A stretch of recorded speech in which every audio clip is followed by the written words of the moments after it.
आज हम शिव महापुराण का 11वां अध्याय करने जा रहे हैं। शिवलिंग स्थापन। जय गुरुजी, शुक्राना गुरुजी, अनंतम अनंतम शुक्राना गुरुजी महाराज। ओम नमः शिवाय। शिव जी सदा सहाय। ओम नमः शिवाय। गुरुजी सदा सहाय। ओम नमः शिवाय। शिव जी सदा सहाय। ओम नमः शिवाय। गुरुजी सदा सहाय। ओम नमः शिवाय। शिव जी सदा सहाय। ओम नमः शिवाय। गुरुजी सदा सहाय। ओम नमः शिवाय। शिव जी सदा सहाय। ओम नमः शिवाय। गुरुजी सदा। जय गुरुजी, शुक्राना गुरुजी, अनंत अनंत शुक्राना।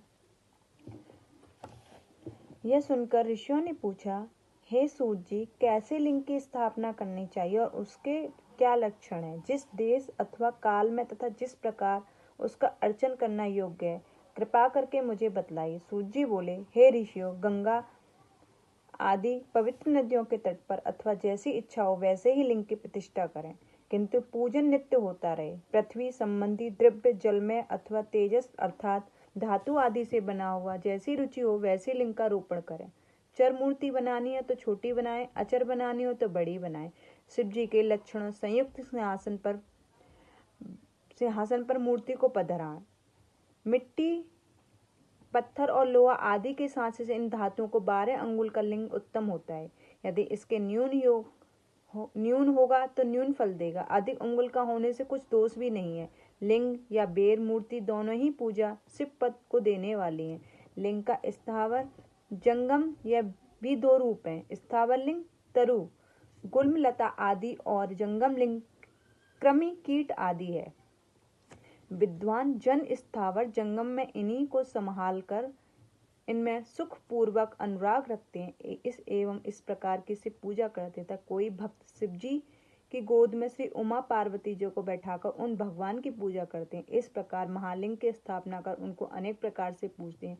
गुरु से जानकर स्नान, वस्त्र, गंध, पुष्प, धूप, दीप, तांबुल, नैवेद्य, अर्ध तर्पण और नमस्कार आदि करें। इससे सत्पथ की प्राप्ति होती है। लिंग चाहे मनुष्यों या ऋषियों द्वारा स्थापित किए हों या ना स्थापित किए हों, वह स्वयं पादुभूत होते हैं। इसके उपचार की उपरोक्त एक विधि है। यदि कोई नियम पूर्वक शिव जी का दर्शन करता है तो उसे भी शिवलोक की प्राप्ति होती है। पीसी हुई मिट्टी में गोबर मिलाकर अथवा कन्नेर के फूल, अनेक प्रकार के फल, गुड़, मक्खन, भस्म, अन्न जैसी इच्छा से हो उससे लिंग बनाकर उसकी पूजा करें। कोई अंगूठे में ही शिव जी की पूजा कर लेते हैं। इस प्रकार स्थान का भी कोई भेद नहीं है। जहाँ चाहे लिंग पूजन कर ले में इसका कुछ निषेध नहीं है। शिव जी सर्वत्र फलदायक हैं। जो श्रद्धा पूर्वक से भक्त को लिंग दान या लिंग मूल्य देता है उसे महान फल की प्राप्ति होती है। जो नित्य 10,000 प्रवण का जाप करता है अथवा प्रातः संध्या दोनों समय में जो 1,000 जप करे तो उसे शिव पद की प्राप्ति होती है। ब्राह्मणों को पंचाक्षर शिवाय नमः के जप में प्रवण लगाना चाहिए तथा फल की प्राप्ति के लिए गुरु की दीक्षा से पूर्वक मंत्र लेना योग्य है। गुरु ज्ञानी होना चाहिए, उसमें भी ब्राह्मण होना योग्य है। ब्राह्मण का नमः शब्द पहले बोलना चाहिए, अन्य वर्ण मंत्र में नमः शब्द कहे। स्त्रियां यथाविधि अंत में नमः शब्द लगावे। ब्राह्मण की स्त्री नमः पहले लगावे। जो इस प्रकार 5 करोड़ मंत्र जपे वह सदाशिव के समान हो जावे। 1, 2, 3, 4 करोड़ जपे तो ब्रह्मा आदि का पद पावे। यदि इस प्रकार जप और पूजा का क्रम चलाए तो नित्य 1-2 ब्राह्मणों को भोजन कराए। यदि कोई ब्राह्मण नित्य प्राय 1008 गायत्री जप का नित्य करे तो नित्य वेद मंत्र सूक्त को जपे तो वह शिव पद को प्राप्त होवे। इसके अतिरिक्त बड़े बड़े भी मंत्र हैं जिनके जपने और वेद का पारायण करने से शिव पद की प्राप्ति होती है। मंत्रों में जो मंत्र अपने को प्रिय लगे उसे ही जपें। यदि कोई ओम इस मंत्र को 1000 बार जपे तो इससे सब मनोरथ पूर्ण होते हैं। विद्वानों को चाहिए को आमरण शिव क्षेत्र में निवास करे। जहाँ कई मनुष्य द्वारा लिंग पधराया होता है वहाँ 100 हाथ तक पुण्य क्षेत्र होता है।